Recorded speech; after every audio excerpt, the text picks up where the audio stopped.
गलैँचाको बुट्टाहरू हेर्नुहोस् यो आफ्नै घरमा उहाँहरूले यस्तो तरिकाको गलैँचाको तान लगाउनु भएको छ।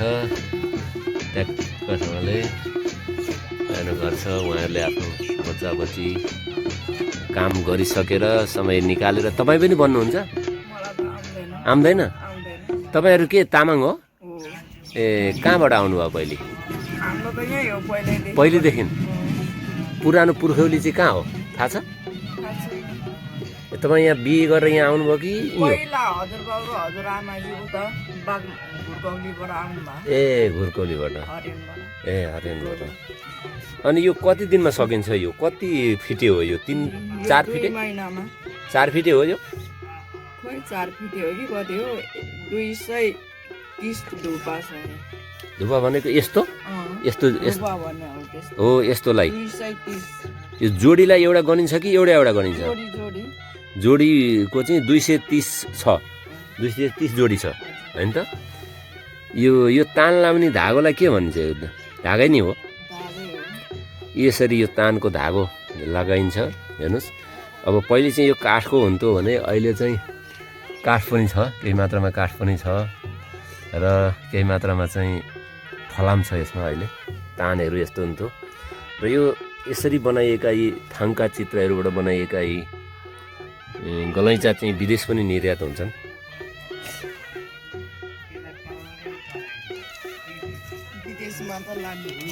सबै विदेशमा जान्छ।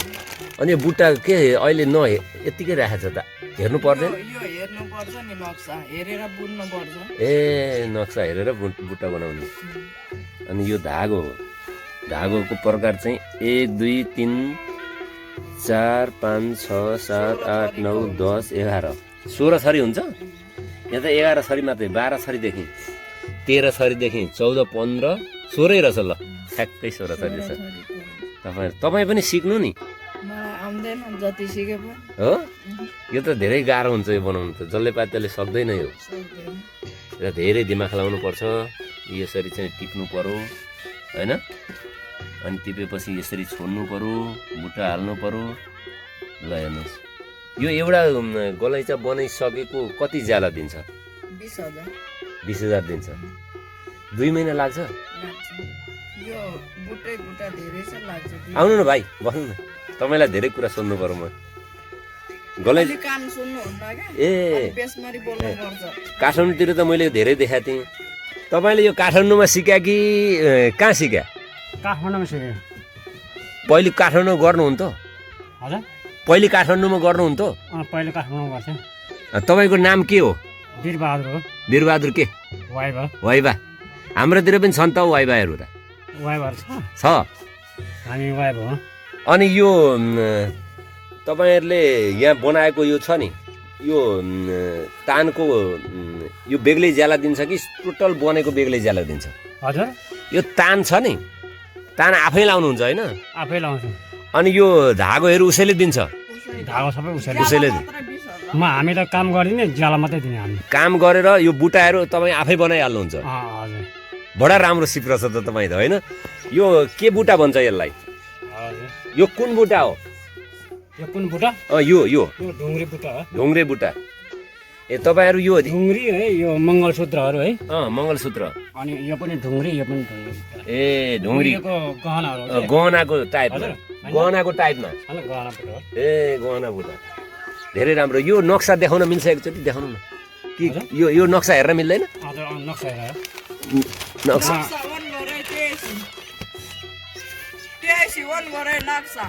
निकाल्नु पर्यो। यसो हेरौँ न भने यो स्टिच लाग्छ यहाँ अहिले?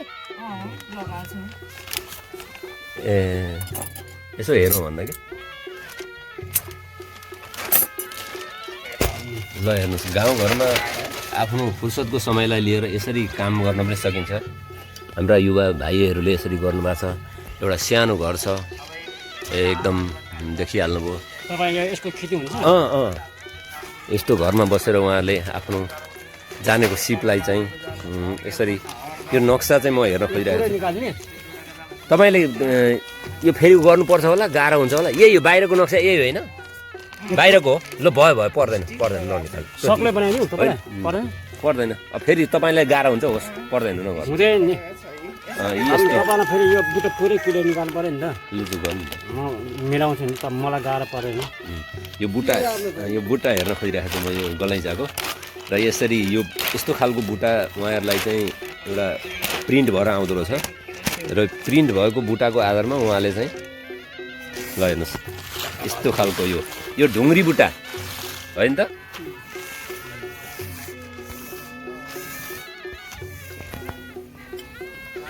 यस्तो खालको बुट्टाहरू चाहिँ उहाँहरूले चाहिँ उतार्नुहुन्छ भोलि चाहिँ नि गलैँचा बन्दाखेरि यो गलैँचा बन्नको निमित्त तयार पारिएका ड्रइङहरू हुन् यो ड्रइङको नाम छ यहाँ यस्तो खालको बुट्टा र यो जसले पायो त्यसले बुट्टा बनाउनु पनि सक्दैन यो ल राख्नुभयो र देख्नु भएको छ एउटा सानो घर छ उहाँ तामाङ थरको भाइ हुनुहुन्छ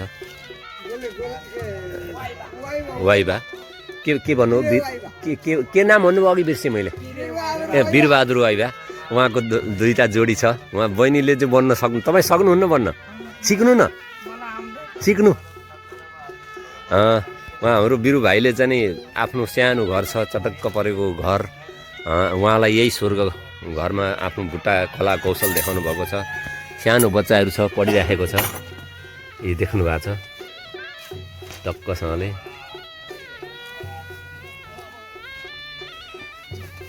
तपाईँ कति घन्टा गर्नुहुन्छ बिहान यहाँ म अहिले उहाँ कम्पनीमा काम गरे भए त म है कति कमाउनुहुन्थ्यो 12-13 घन्टा खर्च है कम्पनीमा धेरै पैसा हुन्थ्यो कम्पनीमा पैसा धेरै हुन्छ यहाँ त हामीलाई उहाँहरूले ल्याइदिनुहुन्छ अनि त्यहाँको ट्याक्सहरू उहाँहरूले खानुहुन्छ नि त होइन अब यताबाट ट्याक्स दिनु पऱ्यो अनि भाडा सारा पनि सबै दिनु पऱ्यो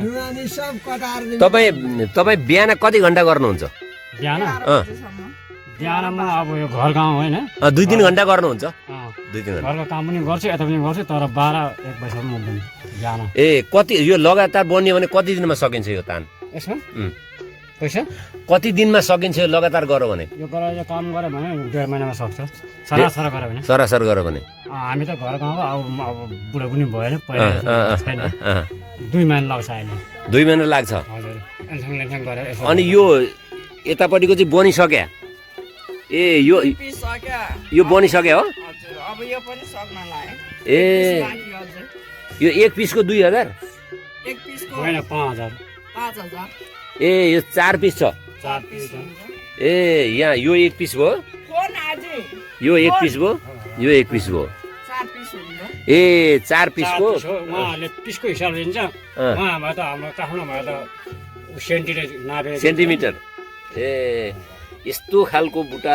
उहाँहरूसँग यस्तो कला कौशल छ नेपाली हाम्रा दाजुभाइहरूसँग यस्तो खालको बुट्टा निकाल्नुहुन्छ यस्तो बुट्टा निकालेर उहाँहरूले बनाइएका यी थाङ्का चित्र भन्छ होइन थाङ्का चित्र यो थाङ्का चित्र पनि भन्छ होइन यसो भन्छ यी थाङ्का चित्रहरू चाहिँ गलैँचामा उतारिन्छन् हेर्नुहोस् यी ढुङ्ग्री टाइपमा भन्नुभएको छ यसले मङ्गलसूत्र टाइपमा बनाउनु भएको छ यस्ता खालका बुट्टाहरू बनाएर गलैँचाहरू विदेशमा सप्लाई गर्नुहुन्छ गलैँचा विदेशमा सप्लाई गर्दाखेरि उहाँहरूले पाउने भनेको खालि ज्यालाको पनि न्यूनतम पैसा मात्रै हो धेरै महँगो पैसा पाउनुहुन्न उहाँले यहाँ देख्नु भएको छ यो लगभग यो यतिको बनेको मात्रै 5000 लिन्छु म 5000 दिनुहुन्छ र यहाँ 4 पिसको एउटा तान छ देखिहाल्नुभयो यो तान चाहिँ 4 पिसको छ यो तानमा चाहिँ उहाँले 20000 पाउँछु दाइ भन्नुभएको थियो मलाई र यो चाहिँ लगभग कति लाग्छ भनेर मैले उहाँलाई सोधेँ भन्दाखेरि उहाँहरूले चाहिँ भन्नुभयो म घरको काम पनि गर्छु र आफ्नो काम पनि यो काम पनि गर्दाखेरि मलाई 2 महिना लाग्छ भन्नुभयो यो पनि आम्दानीको एउटा स्रोतै हो एकचोटि बन्नु न त्यहाँ बसेर मलाई देखाउनु यो राम्रो छ आफ्नो कला सिप बेचेर खानुपर्छ इमान्दारिता तरिकाले कमाउनुपर्छ भन्ने उहाँहरूलाई यो ज्ञान छ र यस्तो पेसा जसले पाए त्यसले गर्न सक्दैन यो सिप उहाँहरूसँग धेरै समय खर्चेर आफ्नो जीवनको धेरै समय बिताएर उहाँले जान्नुभएको सिप अझै पनि सदुपयोग गर्दै गर्नुभएको छ धन्यवाद छ यहाँ नेपाली युवाहरूलाई र नेपाली मनहरूलाई हामी इमान्दारिताको कमाइ पनि खाने धेरै छौँ यहाँ तर बैमानी गरेर खाने पनि धेरै छन् यसरी नक्सा हेर्नु पर्यो होइन त हेर्नु है बिग्रेला फेरि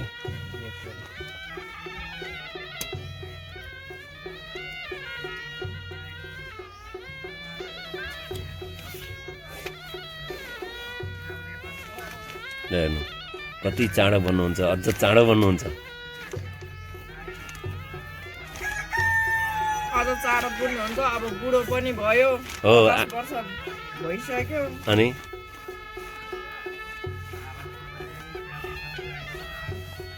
यस्तो खालको सिप जसले पायो त्यसले गर्न सक्दैन। यहाँ नक्सा हेर्नुपर्छ, त्यही कलरको धागो मिलाउनु पर्छ। लगभग 18वटा कलरको धागो छ भनेर भन्नुभयो यहाँ, होइन भाइ? 18 कलरको छ धागो कि 16? 16 कलरको छ। अहिले यसमा 15 कलर छ। 15 हो? हजुर। ए 15-16 कलरको जति पनि हुनसक्छ। यो कति बढीमा कति कलरको हुन्छ यो? हजुर। सबभन्दा धेर कलर भनेको कतिसम्मको हुन्छ? यही हो 16 कलर। 16 कलरसम्म हुन्छ। ए सबैभन्दा धेरै कलर भने 16 कलरसम्म। यहाँ अहिले 15 कलर 14 कलर छ यहाँ। ए कहिले घटाउँछ कहिले बढाउँछ। बुट्टा अनुसार हजुर बुट्टा त एउटै हुन्छ तर उनीहरूले घटाइदिन्छ कि कलर आउनेसम्म जम्मै थियो कलर हाल्छ।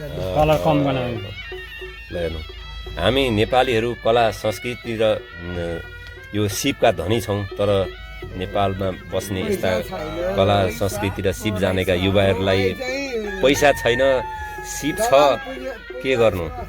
यो कुनै पनि व्यवस्था, कुनै पनि सरकार आएर यस्ता हाम्रा युवाहरूलाई चाहिँ संरक्षण गर्न सकेको भए र यस्ता सिपहरू घर घरमा प्रत्येक 35,000 आउँछ भने प्रत्येक घर घरमा यस्ता सिपहरू बनाइदिएर राखिदिने भए युवाहरूले पैसा कमाउँथे। विडम्बना, हामी कहिल्यै पनि सुध्रेनौँ, हाम्रो सरकार सुध्रेन, हाम्रो संस्कृति सुध्रेन, हाम्रा नेता सुध्रेनन्। यो हाम्रो विडम्बना भनौँ। एउटा घरमा यसरी तान लगाएर यो सिपले उहाँहरूले खानुभएको छ भने यस्ता खेर गएका टाइममा, खेर गएको समयलाई चाहिँ सदुपयोग गरेर प्रत्येक घरमा यस्ता तानहरू लगाइदिने र उहाँहरूलाई सही सदुपयोग गरेर पैसा आर्जन गर्ने व्यवस्था मिलाइदिएको भए आज हामी कहाँ पुग्थ्यौँ होला। यही कमाइले विश्वमा लगेर बेचेर, यही कमाइ र सिप उहाँहरूको एउटा झुपडीमा बस्ने युवाहरूको कमाइ सिप बेचेर उहाँहरू अरबपति हुनुभयो, चिल्ला गाडीमा चढ्नुभयो। धन्य छ यी नेपाली मनहरूलाई, यी सिपहरूलाई कहिल्यै नमरुन् र उहाँहरूको जिन्दगी सफल होस् भन्न चाहेँ।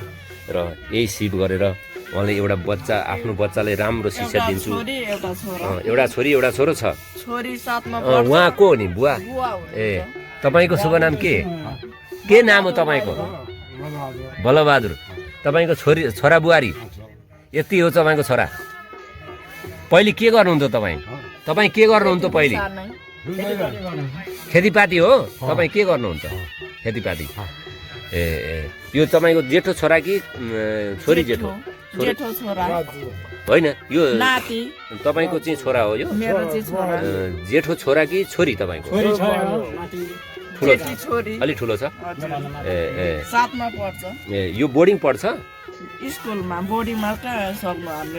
राम्रो हो, राम्रोसँग पढाउनु, राम्रोसँग पढ भन्नु, मोबाइल चलाउन नसिकाउनु अहिलेबाट हो, नकिन्नु पर्दैन, नकिन्नु। बुझिस् बाबु? बुवाले कसरी पढाएको छ थाहा छ नि? यता हेर्न, तेरो नाम के हो भन् त? तेरो नाम के हो भन् त? निरज के? कति कक्षा पढ्छ? 4। बुवाले कसो गरेछ थाहा छ नि? यता हेर्न, यता हेर्न, ओतिर पतिर कत्रो घर बनाएको छ देखा छस् नि? देखा छस्? यता हेर्न, मुखले भन्न छस् नि? राम्रोसँग पढेछ है त? ल हस् भन्न। राम्रोसँग पढ्ने। म भोलि पर्सि अलि बुढो भएर त कहाँ आउँछु नि, बुझिस्? आउँदाखेरि तैँले राम्रो पढेर यहाँ टक्क ठुलो घर बनाएर हेर्नु पर्यो नि, बुझिस्? ल ल राम्रोसँग पढ्नु। अझै अलि राम्रो पारेर लेख। खोइ कस्तो पारेछ हेरौँ म। अलि केरेङ मेरेङ नपार है, अलि ठुलो पारेर लेख। अहिले सानो लेख्ने होइन, अलि ठुलो पार है।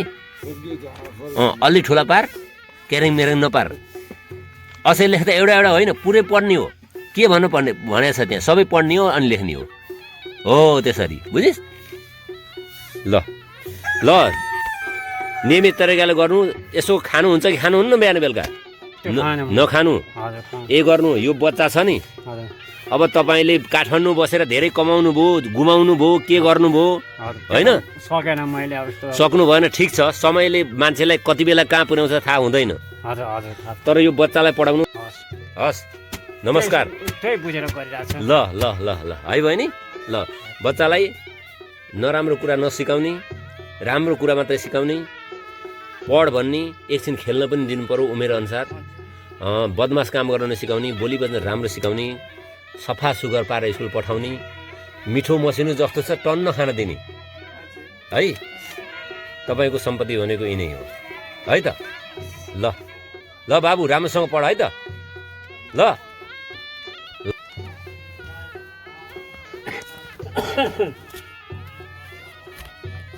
ला तँलाई कापी किन है। ल त्यसो कापी किनेर टक्क ल्याउने, कापी किनेर ल्याउने। ल नमस्कार, राम्रोसँग पढ्नु। सिसा छैन भने सिसा पनि ल्याउनु। अलिक पैसा धेरै भए म दिन्थेँ, धेरै पैसा यसपालि बोकिनँ मैले है।